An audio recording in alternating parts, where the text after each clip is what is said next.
আসসালামু আলাইকুম beautiful people. আজকে আমরা যে বইটি নিয়ে আলোচনা করব সেটি জিম কুয়েকের লেখা লিমিটলেস।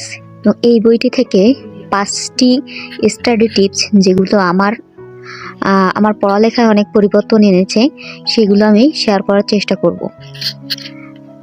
একটা ইফেক্টিভ টিপস হচ্ছে যে আপনি যেই পড়াটা করবেন বা যেই অধ্যায়টা পড়বেন সেই পড়াটা আগের থেকে লিখে রাখুন এবং নির্ধারিত একটা টাইম সেট করে রাখুন।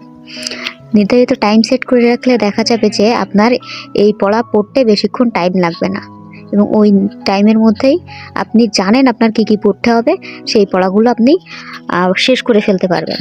সেকেন্ড যে টিপসটা আমি ফলো, আমরা খুব ছোটোবেলায় এটা মেনে চলার চেষ্টা করতাম, আঙ্গুল দিয়ে দিয়ে পড়া।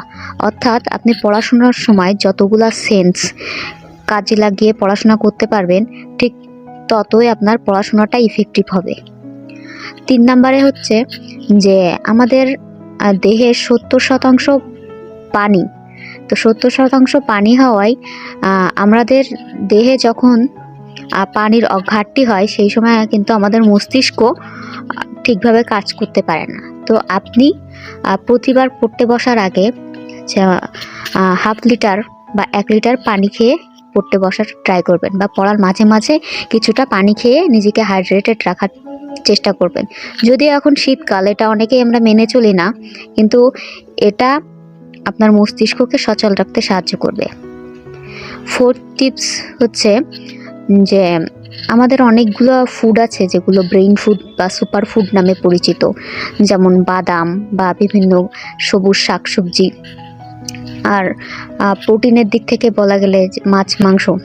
5th যেটা আমি ফলো করার ট্রাই করি সেটা হচ্ছে রিভিশন। অর্থাৎ প্রত্যেকটা পড়া শেষে ওইটার একটা নির্দিষ্ট সময় পর পর রিভিশন করার ট্রাই করবেন।